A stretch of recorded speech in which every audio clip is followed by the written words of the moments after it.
Hello, ladies and gentlemen, and welcome to 87 Live, the February 12th, 2014 edition, the pre-VD edition. I am one of your illustrious hosts, Keith Grieve. And I am Steve Taylor. Hello, folks. Welcome to the world of sports. It seems like there has been so much that's happened since last week. It really has been a crap load of topics. Some of them are a little bit old, but we still need to talk about them.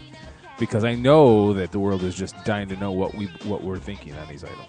So the suspense will end tonight, folks. Absolutely. 110%. Absolutely. A reminder that this and every broadcast is brought to you by CG Imaging. That's cg-imaging.com. CG Imaging, virtually creating reality. If you want to take part in the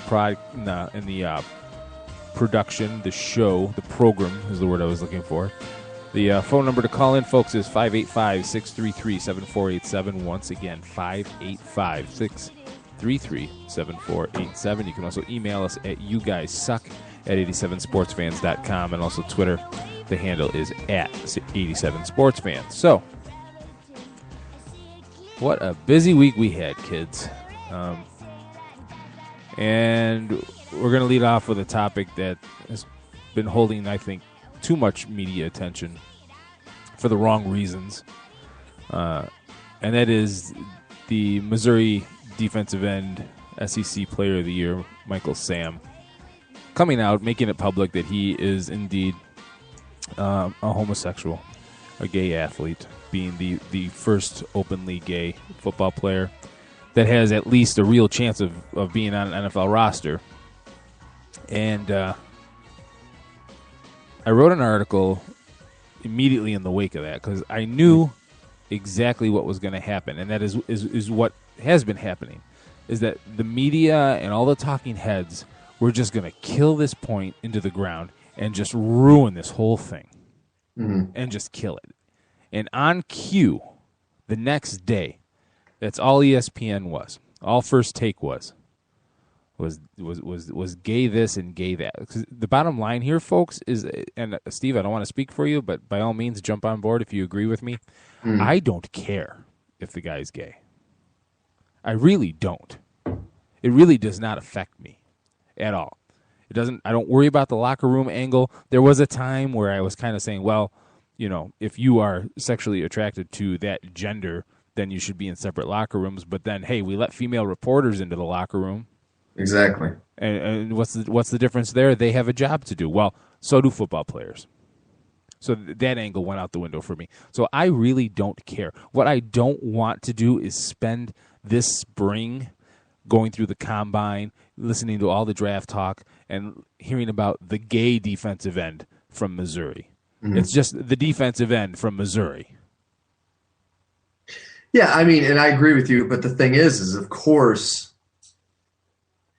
it's like anything else that we want to do, or what most people in media, there are still so many people that are anti-gay that anytime anything mentions the word gay, they're going to make a big deal of it because they know that it will gain attention.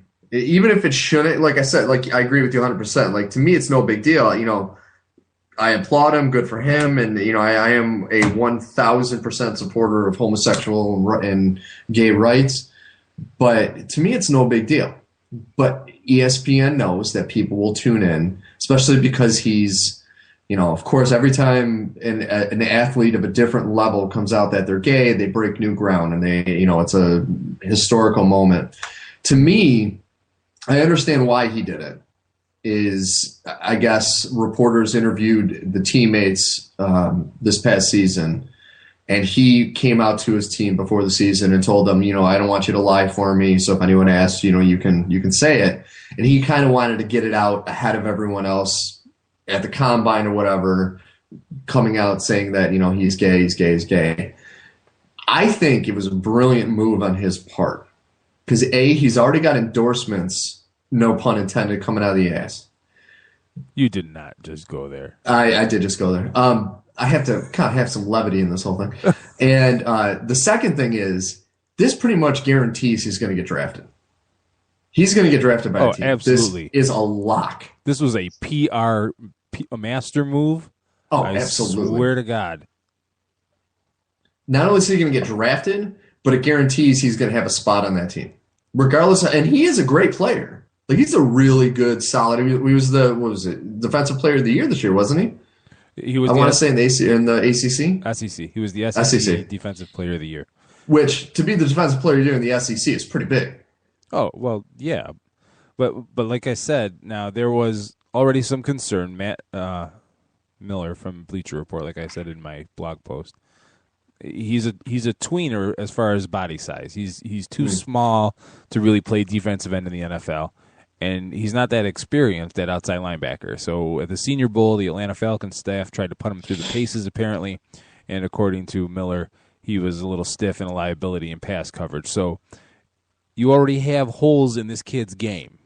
All right. So the highest draft stock that I saw the night that I wrote the blog post was third round. So regardless of if he drops off the face of the earth, he's still going to be able to make a roster someplace. Yeah. You know what I mean? You don't go from third round projection to nothing unless you totally, suck at the combine, suck at life at the combine. So, or you come out and say something stupid, or get arrested. And by say something stupid, I don't mean tell people that you're gay. That's not what I'm saying, folks. Don't put any words in my mouth. But he's going to be on an NFL roster at the very least. And even if he comes in and sucks, nobody's going to cut him in the first year. Absolutely not. And, I mean, if you saw the interviews with him, he is a very intelligent, well-spoken young athlete, which you don't see very often in most athletes that come into the NFL. Most of them can't interview to save their lives. So he is perfect. He is the kind of symbol that the NFL is probably drooling over. Here's a guy, he's, the first professional gay athlete to go into, well, not professional yet, but soon to be professional gay athlete going into the draft. He's a solid player. He's a very athletically talented, gifted person. So that's why, even though he was having his issues, I think he's going to be able to find his niche on whatever defensive team he gets put on. And he's very camera ready. So to me, I think the NFL is like, yeah, bring it on. We cannot wait to have him in the NFL because he's going to be the poster child for the league, especially with all the negativity going on this past season in the NFL with the whole concussion issue and the whole bullying and all this stuff. Now, if they embrace this openly homosexual man coming into the league, it's going to shine this glorious light on them and hopefully kind of diminish some of the sullying that happened this past season. Right. I just, the media is.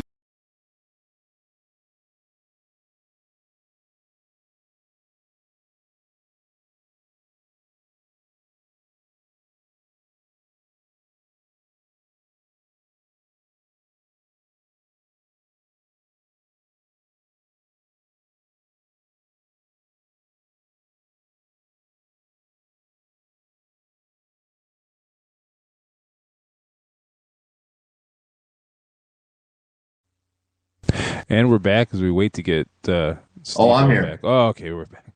I was saying before we had our little blip, as this night just continues to be fantastic for me. It always is. The media is just going to hijack this and ruin it, and they already have started. And we're not even at the combine yet. Kid's not even drafted yet. This is just going to be just bizarre. There's going to be more media attention at this combine this year than probably any other year. But with Manziel's going to be there, and with this issue now, I mean, it's going to be a zoo. It's going to be an absolute circus. I just want to get it over with because I want now. I'm curious. I would be curious as to how he was doing in the combine, just because he was the SEC Defensive Player of the Year. You know what I mean? Mm-hmm. But now all we're going to hear about is the first homosexual player to ever come out, and it's just. Which, like I said before, the guy's got the physical tools to make the transition. He just needs to. It's just, where is his head going to be? Is he going to be focused on becoming a poster child, or is he going to be focused on I'm going to improve. I'm going to be an NFL player first and foremost, and all the personal stuff second. I'm interested to see where he takes this. Like, now that he's out, does he ride the wave of media for being a gay athlete, or does he push that aside and just become an NFL player? So how about let's look at the company that he's in as far as Defensive Player of the Year. Let's stop talking about his gayness, and let's talk about what kind of company is he in. What does being the SEC Defensive Player of the Year really mean? So Michael Sam won it this year. Last year was Jarvis Jones. The year before that was Morris Claiborne from LSU. The year before that was Patrick Peterson, also from LSU. Before that was Rolando McClain, flame out from Alabama. Then Eric Berry before that. Glenn Dorsey, D tackle for LSU. Wow. 2006 was Patrick Willis. Oh, no kidding. Yeah. 2006. 2006. Wow. Yeah, how old are we? D'Amico Ryans in 2005 from Alabama. In 2004, David Pollock from Georgia. And 2003, as far back as my list goes, I think that's the first year that they awarded it, Chad Lavallee from Louisiana State. So that also, according to sportsreference.com. So there's some NFL names in that list. Yeah. And, I mean, and like we said, playing in that conference, you can't help but be great to be on that list because you are playing against the best in college football. And if you are the best defender playing against the best offensive players, I mean, you definitely have a leg up on anyone else going into the NFL. Did you, by any chance, listen to Dan Le Batard yesterday? No. I catch him sometimes on my way home from work, from the day job. And they were talking about this whole Michael Sam issue, and they had Charles Barkley on. And Charles Barkley was going on, and he must have been watching ESPN because he mentioned the crawl, what's going on the crawl. But while he's on the phone with Dan Le Batard, he's like, now I see on the crawl that his dad's having a hard time with this, and he went out for drinks because he got it from a text message and everything. That just tells me he's cheap because he went to Applebee's for drinks. I almost drove off the road. Not everyone could go to Vegas and drop $10 million, Charles. That's what. So Le Batard shoots back. That's not everybody can eat at the Four Seasons. Yeah, and he's like, Dan, that's why I have my money because I don't eat at those places. Oh my God! It was fantastic just to be listening at that time when Charles Barkley called in because it was just fantastic. Barkley's still one of the best interviews. He was throughout his career, and he is now. He kills. Let me throw this out at you. If your kid does what Michael Sam did, okay, comes out to the world and communicates it to you in a text message, which personally I think that something like that needs to be communicated face to face. Just me personally, I don't know. Even if you are old school like his dad apparently is, would you open your mouth to a reporter? Well, it depends. Are you looking for your own 15-minute fame? So unfortunately, most parents of athletes who have pro potential, at least nowadays, a lot of them embrace their little touch of stardom that come along with their child. So here you have a guy who's, going through a hard time with the whole thing. Any kind of a camera crew or a reporter comes up to you to ask you what you think, it's going to click in their head, hey, this is going to get my name out there. I'm going to get a little bit of fame off of this. I'm going to have, because that's the only reason for a parent to speak to media. There really is if they want their name out there. Because I mean, if you look at most like solid top athletes, you never see their family at all. You never see their parents. You never see unless they get, unless they're like Archie Manning, who used to be a player and he's famous and whatnot. But have you ever seen interviews with Tom Brady's parents? No. No, and it's just because they don't want to talk. They don't want to talk to the media because they don't need to. Their son is famous. They don't need to be famous. But then you get all these people who they want to be this. They want to be like, I love Ray Allen, but his mom needs to stop going to freaking games. His mom is the most obnoxious fan I have ever seen in my entire life. And she obviously she wants to get on camera because you don't act that way unless you do want to be on camera. She's freaking nuts. And I love the guy. What on earth are you talking about? You don't remember Ray Allen's mom at all the Celtics games? I'm playing dumb. I'm a Laker fan when Ray Allen was torching them in the finals. I remember. That's true. It's hard to forget that. Yeah, I remember. So, yeah, but that's the thing that bugs me the most is that it's so obvious that you were putting yourself over your son who's about to get well, I shouldn't say gigantic. He's going to be a third round or lower. He's about to get paid to do something that he loves to do. So, hopefully, anyway. I hope all these guys love doing this, not just like a chore to them, but. He's going through the scrutiny and the pressure of trying to prove himself that way. Then he compounds the problem. Gay is not the problem, folks. He compounds the attention problem by making this announcement when he does. And now you're going to go out and you're going to cut his legs out from under him by saying this shit to a producer or to a reporter. Yep. Where is your motivation?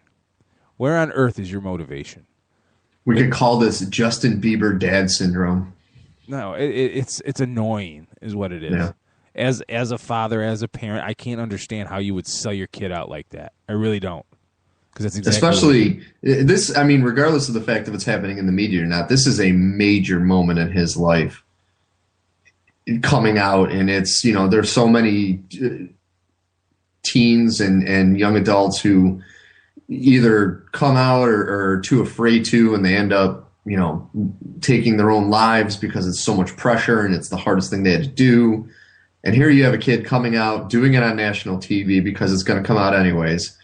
And you're going to do this to him? Yeah. I now, after hearing those comments, I more than ever want Michael Sam to be drafted in the first round so he can get a multi-million-dollar contract and then cut his dad out of everything. Yeah. Let's just, and I mean this wholeheartedly, I pray to God he doesn't get drafted to San Francisco because there will be no end. There's too many jokes. There's too many natural jokes there.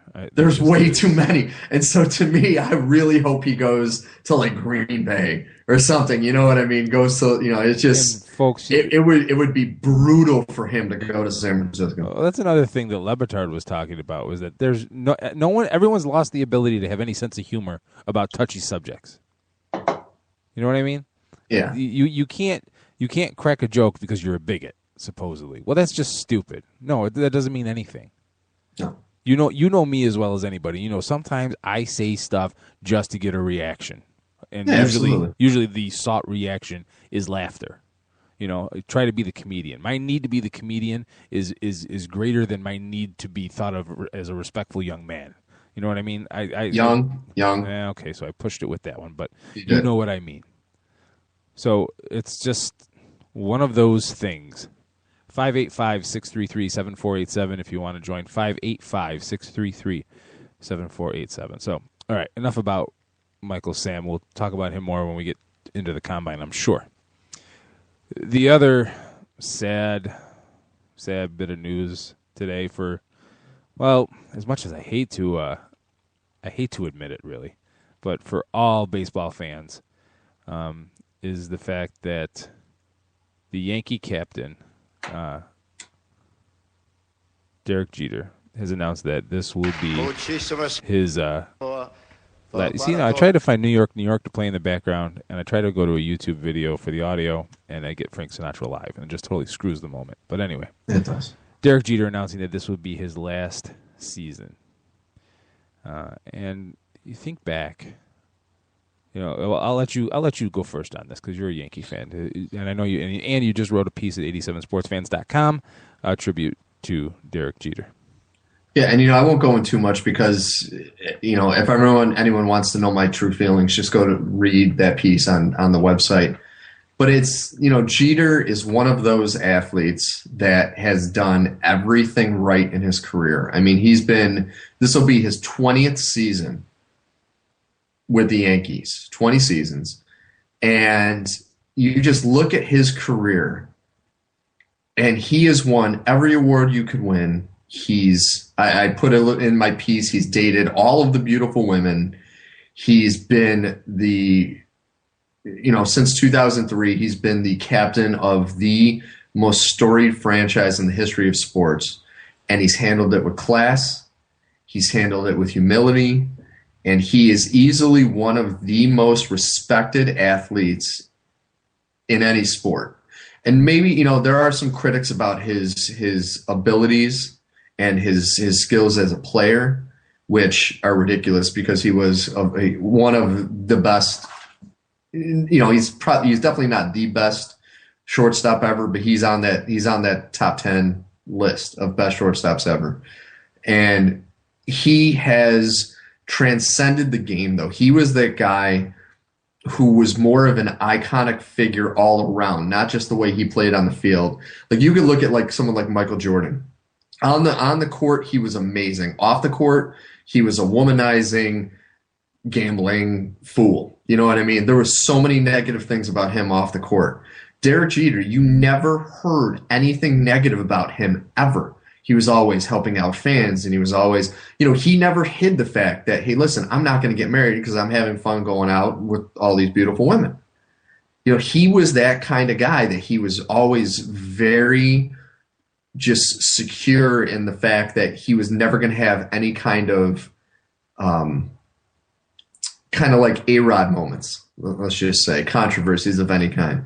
And that to me is something that I really hope that all athletes, young and old, just, look at Jeter. That's the way you do it. You don't get in trouble. You don't go out to clubs late at night and get in fights. You don't, drive drunk. You don't do drugs. You don't beat your wife. You play the game. You be a solid human being outside of the game. And now, I mean, you look at him, he's 39, I want to say. 38 or 39. Yeah, he's up there. And he is set for the rest of his life. Anywhere he goes, especially in New York City, he is going to be a rock star. Period, end of story. He will never have to pay for a meal. He will never have to buy a drink. Probably will never have to pay for a cab ride if he ever takes a cab, which he probably doesn't. But, he's transcended the sport to become just that iconic figure that, all of us dream of being. Somebody that people just walk by and say, wow, what I would do to walk in that guy's shoes for one day. And that's the way I look at Derek Jeter.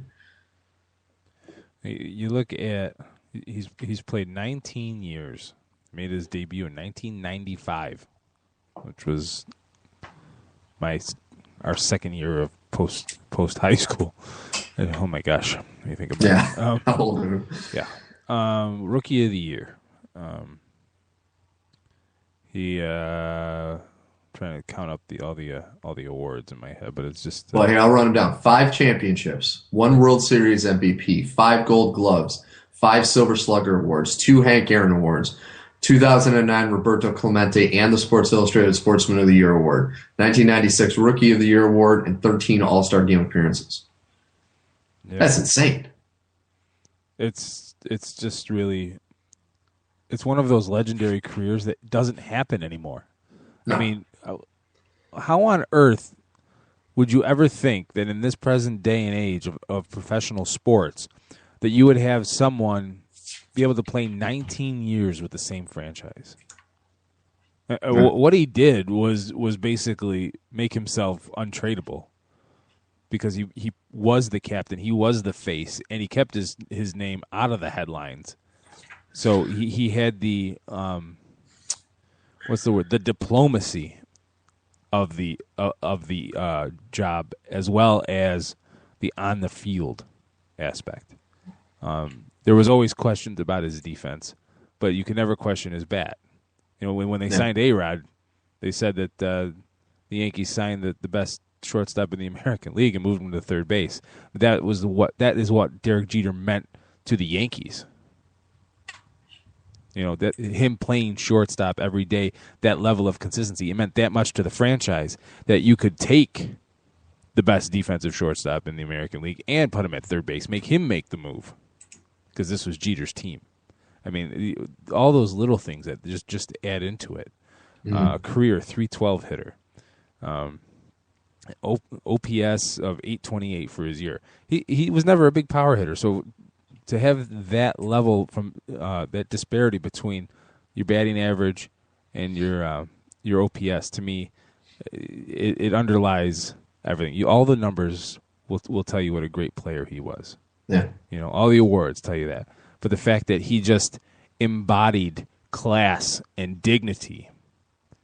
And nowadays, the last 2-3 years, by comparison, the guy that he shared a side of the infield with couldn't do that.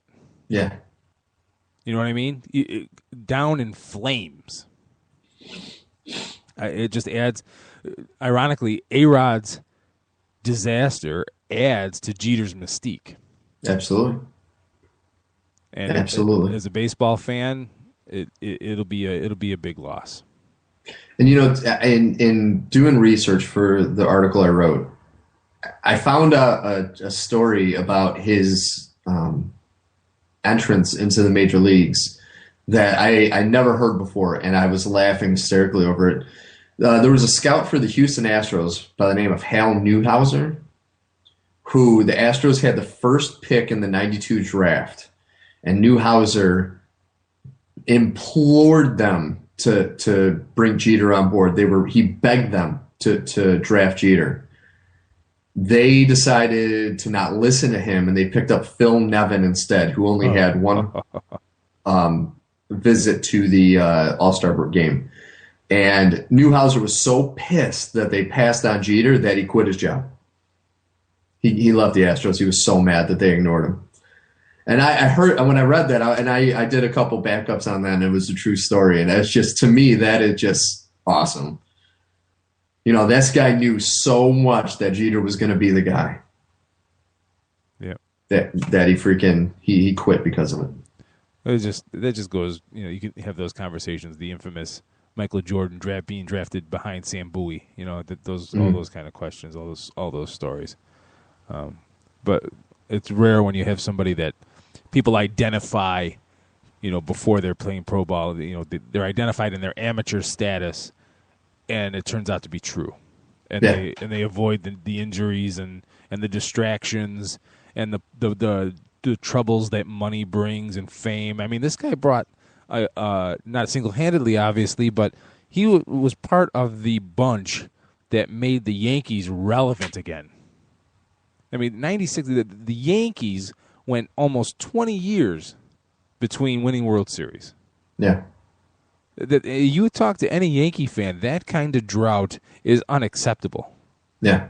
To a Mets fan, you're just getting started. But to a Yankee fan, that's unacceptable.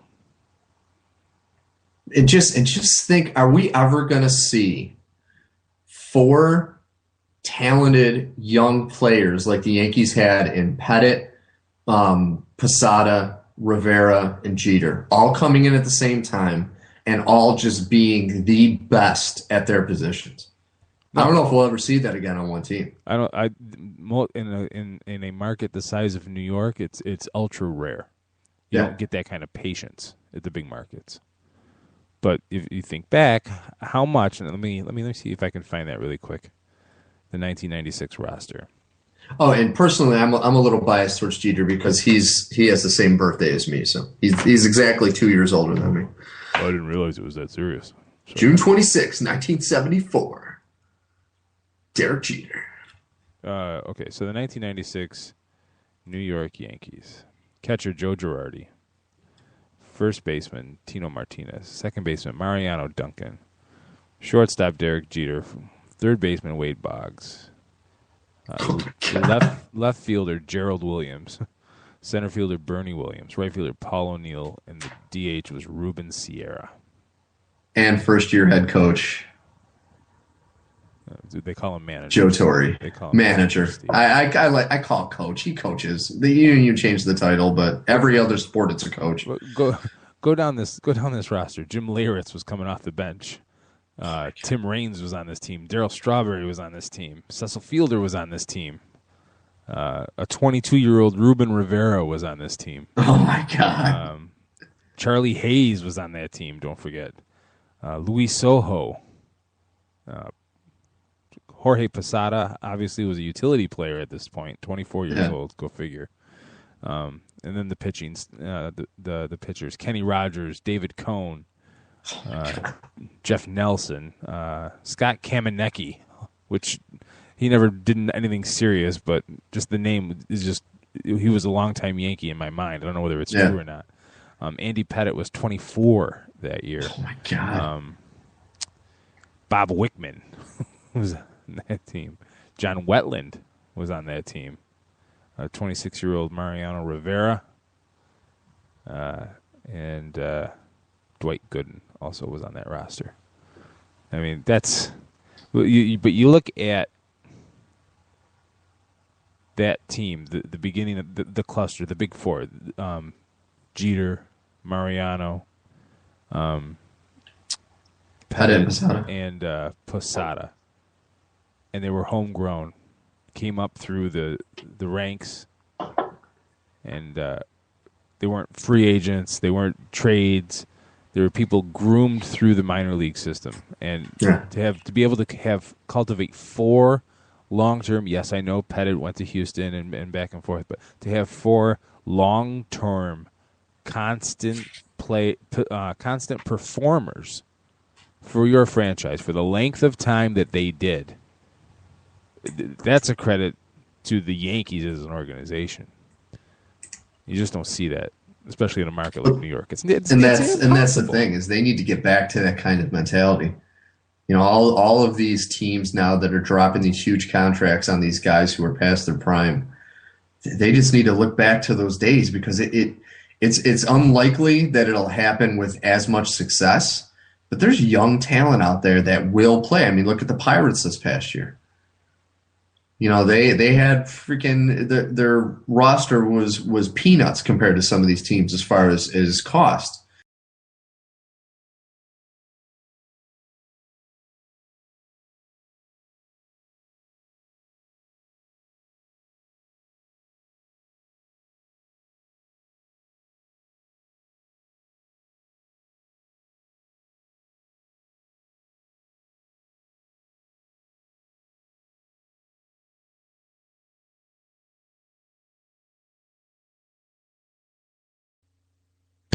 And we're back. We're going to take a quick break because we've talked enough about Derek Jeter, and I want to go see if I can quick drown myself in the tub over these internet issues.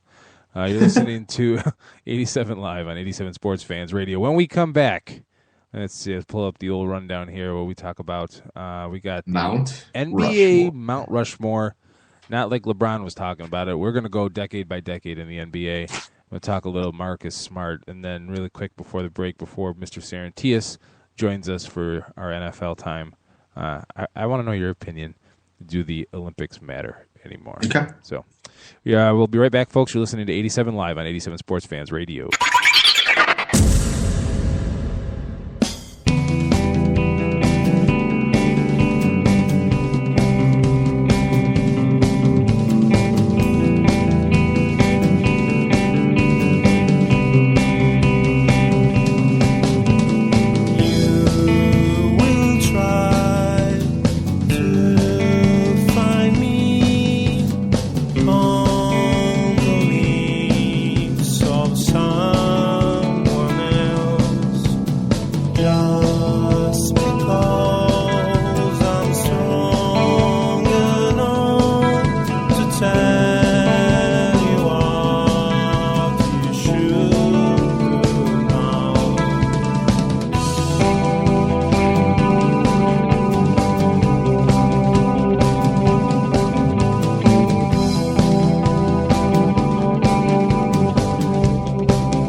You've got a dirty, dirty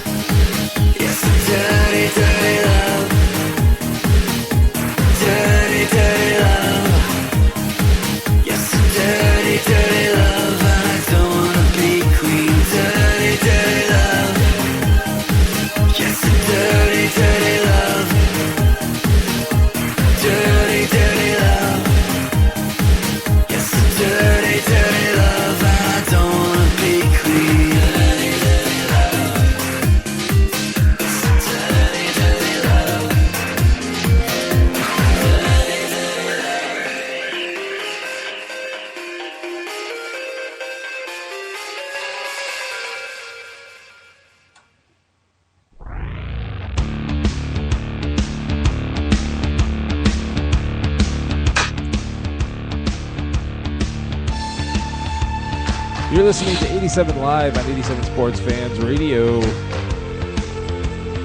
Little Muse to kick up the excitement just a little bit. Taking you through the second part of the program. First segment, Steve and I broke down the Michael Sam saga. And then we talked a little Derek Jeter, if you missed it. Find it on demand. Also on iTunes. Look for 87 Sports Fans Radio.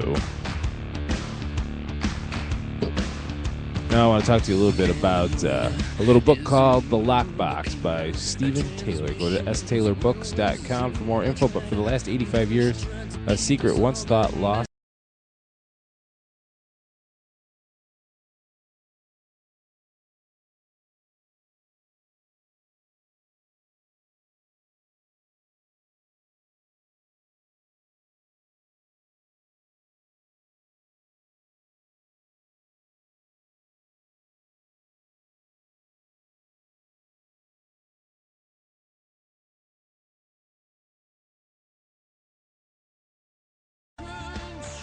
You know, it's a conspiracy. They just don't want me to plug Steve's book. Well, I was going to say, if you didn't like the book, you could have just said something. Yeah. You didn't have to. The book is The Lockbox. Get all dramatic. By Stephen J. Taylor. Find it on Amazon.com and for your Kindle. And if you have, if you're considering an internet company, try to avoid Time Warner with all.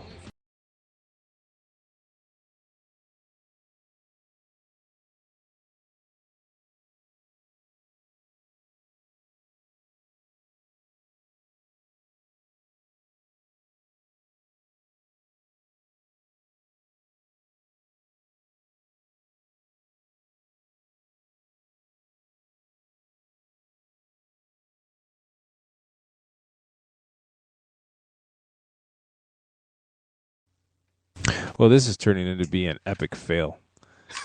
It really is. You can't finish a thought. You see, as soon as I mentioned Time Warner, it took me off the air. The gods heard. Yeah, I tried to break the story about them being sold to Comcast, but it is what it is. The gods heard. It is what it is. All right, so LeBron James was interviewed and said he was going to, make sure that he was on the NBA Mount Rushmore by the time he was done, by the time all was said and done. And the problem with that argument, and we've talked about it before, especially with basketball, is that you can't really, the NBA needs to be divided into eras. Yes. Because you can't. It's only fair. You can't go back. The players that played in the 60s and 70s played a completely different brand of basketball than what's being played today. And it's not to take anything away from the guys that are playing today, because it is by far a much more athletic game now than it ever was before. But it seemed to be a little bit more basketball specific skills needed. Hello? What is that? What on earth is that? Steve, are you there? Yeah, I'm there. Your sound kicked out a second. What was that? It sounded like water rushing through. I was worried that a pipe burst. I was caught in a tidal wave. It sounded like it. Had a wave of emotion. No, but going off of what you said, to me, you look at all these people that are setting scoring records. Like, I'd say any player from the 80s on, including Michael Jordan. If you would have gave Jerry West and John Havlicek a three-point line throughout their careers, there would be a much different scoring, as far as who's on the top of the scoring list.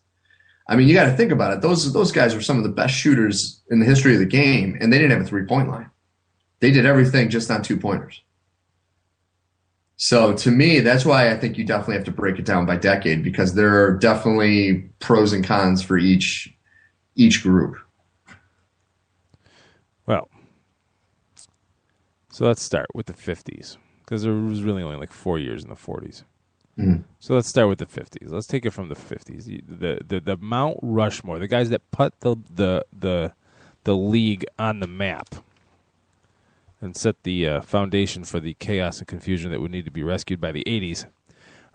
But the guys that were the pioneers of the league, the NBA Mount Rushmore for the 1950s, according to me, is Bob Pettit, Bill Russell, Bob Cousy, and George Mikan. Nice. That's a very solid list. Now, I'm going to give you a couple little notes.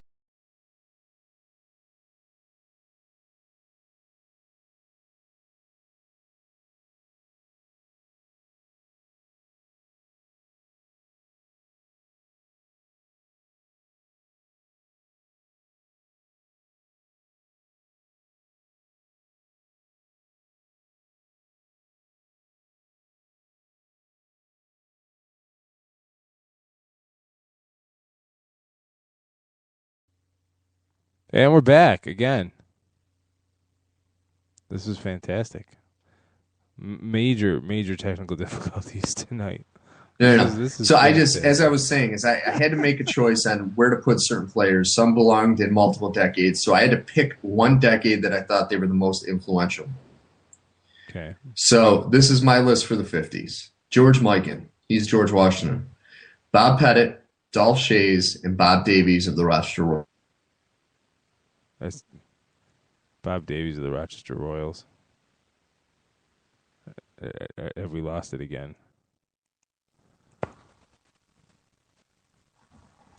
Steve, are you there? Yep, that's my top five for the 50s. You cut out bad. You cut out bad at the end, but after Bob Davies, I don't know what you were saying. No, I just said Bob Davies of the Rochester Royals. I had to be a homer and put one of the Royals on that list. Okay. All right. I don't have any problem. I don't agree with Bob Davies. I understand why you did it. I do. I get it. I'm not stupid. But I don't know. I have a hard time.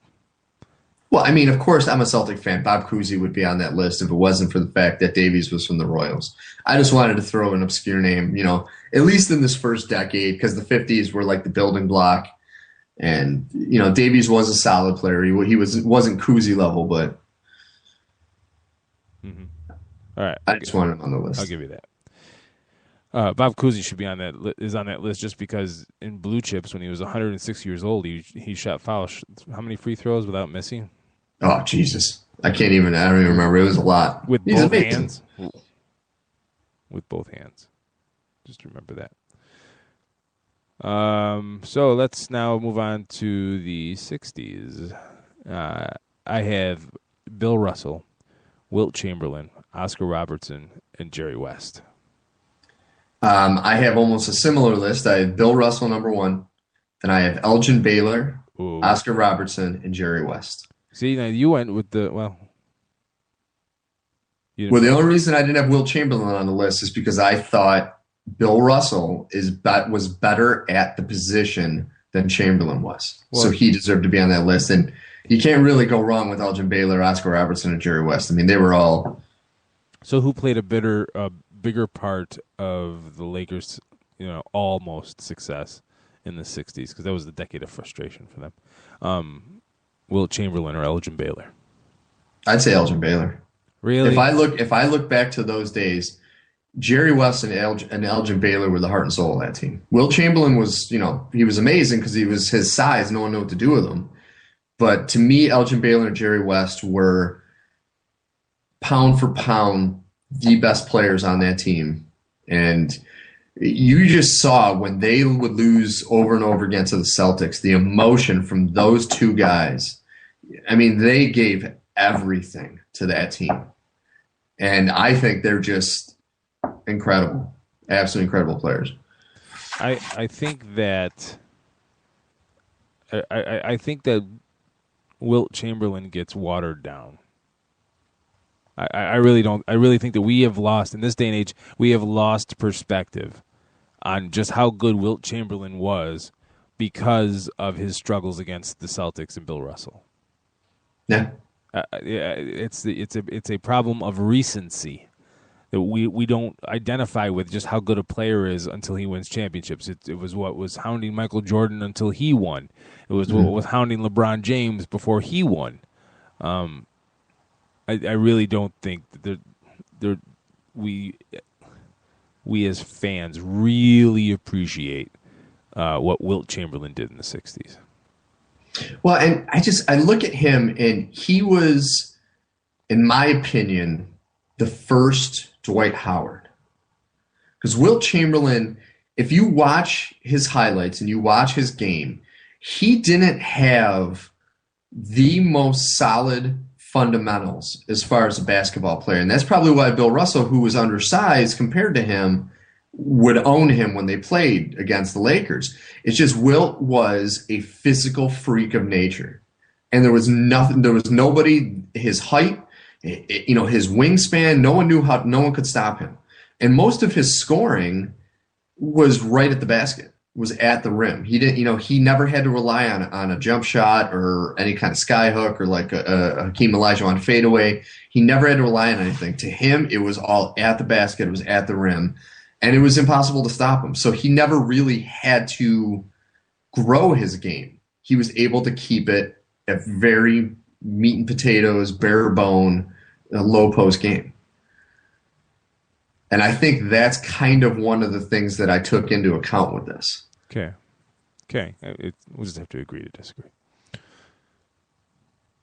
So I'll let you lead off for the '70s. Do your right. '70s was ridiculously difficult. That was really hard.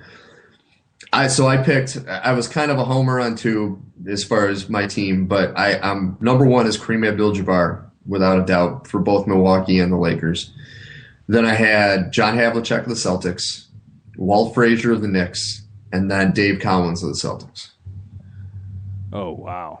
It was a tough one, too. Like I said, it was really difficult, but I think those four had the biggest impact on their teams and the league at the time.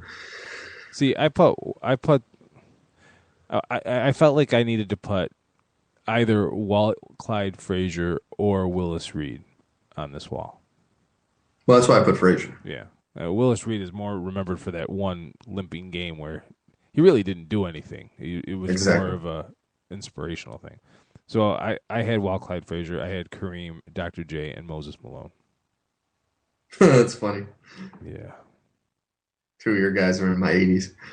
It's because there's some of them transcended, but I don't really think of Moses Malone in the 80s. I think when I think of Moses Malone in the 80s, I think of winding down his career with the Atlanta Hawks.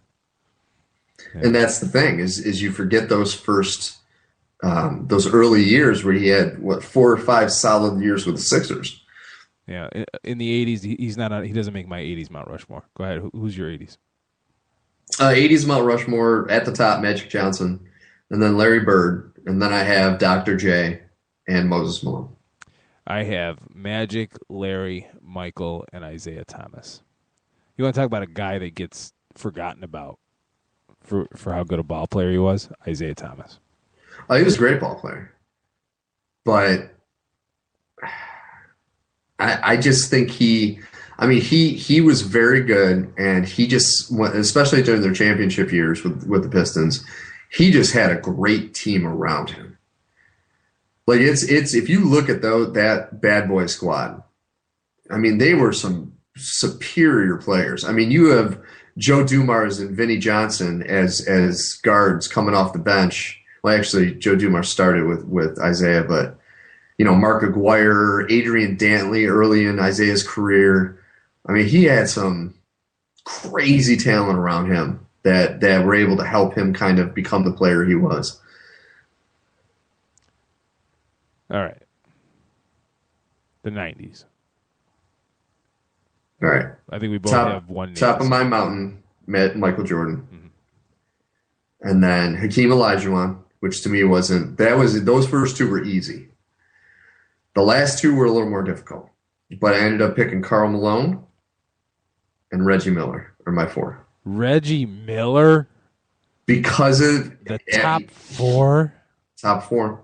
You got to remember, when he was in his heyday, he was almost as unstoppable as Jordan. When he was on, he was unstoppable. You could not stop his shot. I like Reggie Miller for his attitude, his swagger. He could shoot the daylights out of the ball. He was a very good player. And you've mentioned Hakeem Olajuwon, who is on my list as well. He's another one that gets watered down. Absolutely. I agree 100,000% with that.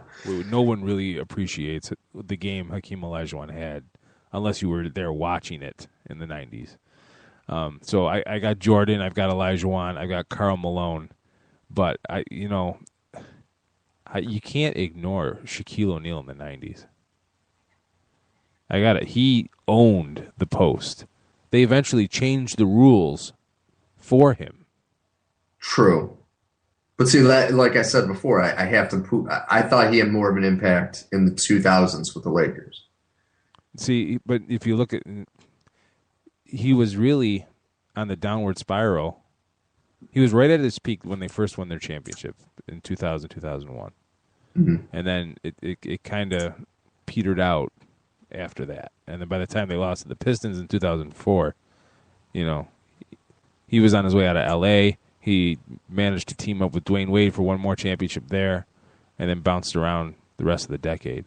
So he had more of an impact taking the Orlando Magic to an NBA final, where he got swept by Olajuwon's Rockets.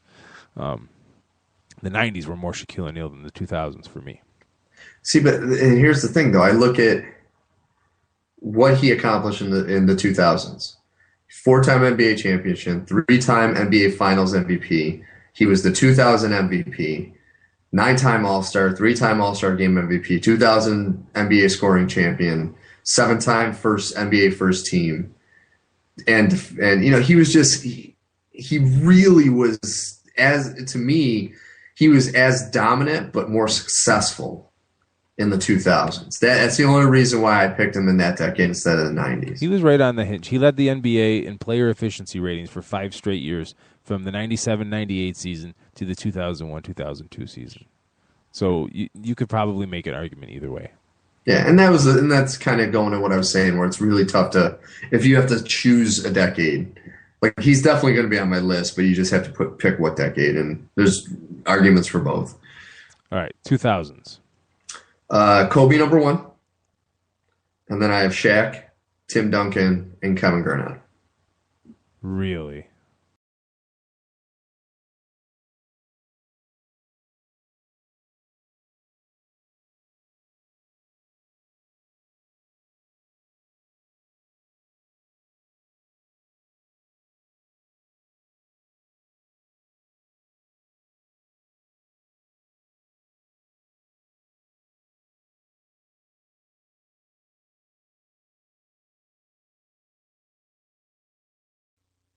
And we're back. You know what I'm saying, though? So no, we were cut out the whole. You did that on purpose, didn't you? What's that? You were out. We cut out the whole time. Oh, I got you. No, I just look at you look at Garnett, what he was able to do with those awful Minnesota teams, and especially in the 2000s, because that was the post Stephon Marbury time, where he pretty much single-handedly helped that team be relevant. And then going to the Celtics, to a team that was, had other superstars and it was a storied franchise, and he became the unequivocal heart and soul of that team to lead them to a title in the 2007-2008 season. It's just, to me, I especially since I was putting LeBron on the next list, I thought Garnett was an easy pick. No, I agree with you. I had Garnett on my list. Nice. I did. All right, so now we're only 3 or 4 years into this decade, so it's not really official. Who would be on your list for the 2010 to 2020? I think there are 3 locks that will be on this decade list when the decade's over, and that's LeBron, Kevin Durant, and Chris Paul. The 4th one was very difficult because right now there's so many people that want to step up to that spot. But I picked the one that I think will be the best for the remainder of this decade, and that's Stephen Curry. Wow, look at you. As far as his abilities, the direction his team is going in, his leadership, I think Curry, above all else, is just improving every single year, and I think he's going to be one of the best players, top 5, by the end of this decade. Wow, look at you. That took a lot, and let me tell you, I spent at least 20 minutes going through every player nowadays to figure out who that 4th spot was going to be. Wow. So I gave it a lot of thought. Wow, look at you. So wait, you only gave 3 though? No, I said LeBron, Kevin Durant, Chris Paul, and Stephen Curry. Chris Paul, yeah. Well, yeah, Chris Paul's. I agree with your first 3 actually, LeBron, Durant, and Chris Paul. But your fourth, I got issues with that one, and I think there is somebody that you are ignoring, but who I think has a very good chance to own the second part of this decade, under LeBron, of course, and that's Paul George. See, Paul George was in my thinking too. Paul George is on the cusp. I hope Indiana can hold it together. He just signed a long-term deal there, so he's there. I hope that they can really hold it together, because I think he is a superstar in the making. He showed it during the playoffs last year. True. So, but see, now we're talking about 2 young players. You know, they play different roles, because Curry's a shooting guard, where George is a small forward. But you look at like the impact right now, and now Paul George has the positive that he's playing for the best team in the NBA right now. But like for this season, Stephen Curry is averaging 24.6 points a game, 9 rebounds and 9 assists, 4.4 rebounds. Paul George, 22.4 points, 3.5 assists, 6.4 rebounds. So I mean, they're pretty close in stats. But now the only thing I would looked at with that, because Paul George, I originally had thought of him, but then I thought, if you take Paul George off of this team and put him on another team, what will he do? Same thing with Steph Curry. And Steph Curry, being a pure shooter like he is, I think will have more success if he gets uprooted somewhere else. That's one of the only things that I was really thinking of. You know, who knows with free agency if these guys are going to be there by the end of the decade with the teams they're currently with. Yeah, this was fun. It was tough. It was a lot of fun. I'm glad you decided to pick this topic. It was quite a bit of fun. And for those of you listening, folks, I put my list. It's going to be uploaded for a blog. So look it over. If you disagree, contact us, tweet us, email us. Let us know what you think about it. We used up all our time. We don't have any time to get to anything else. We got to go on break so that we can get on the air with Jim Saranteas, the Fantasy Greek from thefantasygreek.com. Real quick, though, in 10 seconds. Marcus Smart, stupid or justified? Stupid piece of garbage. All the guy called him was a piece of crap. It's on radio. They recorded him saying it, and he freaked out. Well, let me tell you, you're going to hear a lot worse when you get to the NBA, and if that's your reaction, good luck, buddy. I do have a problem with a 50-year-old guy heckling college kids, but that's all right. Oh, please. Everyone heckles those college kids. I know, Are you kidding me? You can't. Smart was wrong. You can't engage. But, you can't touch it. I don't care what he calls you. If he called him the N-word, you get up and you tell the official and you get that guy banned for life. That's another thing. Don't go in there and push. Another idea Barkley had on Levitar was that he wanted the opportunity to bring one fan down to center court per game and be like, okay, you said what you said. Now say it right now. There won't be any charges, no lawsuit. Say what you said to my face. Yeah, exactly. That would never happen. So, but you know, the thing is that by his school, like I'm drawing a blank right now. His school suspending him, you let the fan win, because the fan that wanted him to get under his skin and react because he didn't want probably one of the nation's better players on the floor, you let that fan win. But I understand their hands were tied. You cannot condone physical contact with a fan. So yeah, no, there's no way they could have let it go. All right. Well, when we come back, Jim will be with us. We'll talk a little NFL. And Jerry Angelo has got me all pissed off once again. You're listening to 87 Live on 87 Sports Fans Radio.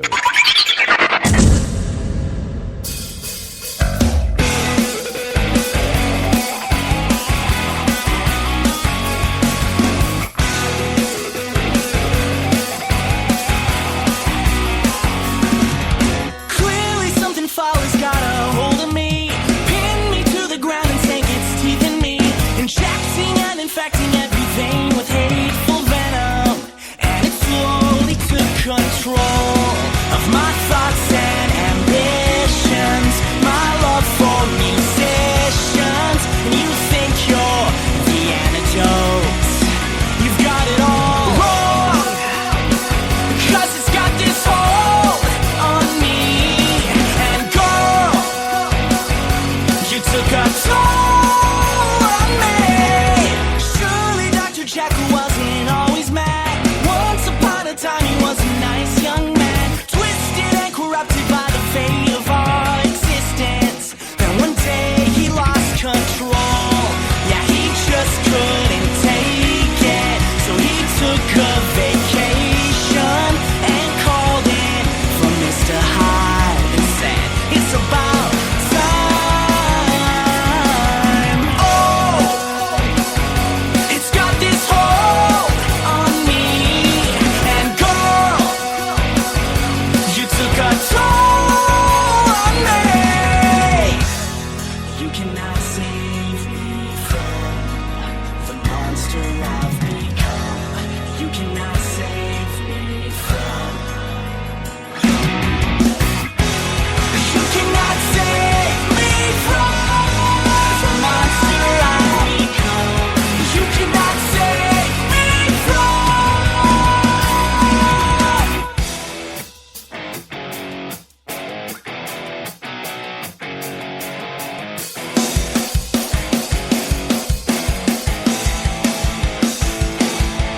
Oh, it's got this hold on me. And girl, you took a toll on me. Oh, you cannot say it's got this hold on me. And girl, you cannot say you took a toll on me.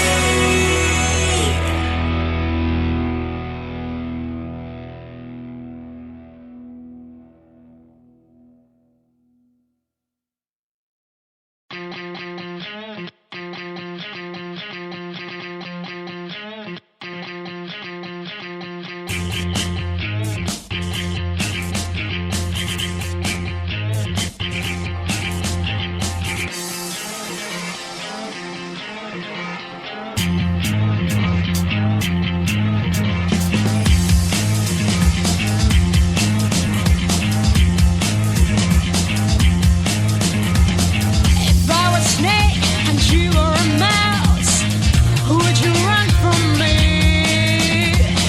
Should we stay forever apart? Would you make me free? I don't really care if you love me. Hold my heart at last. I don't really care if you need me. I should leave you fast.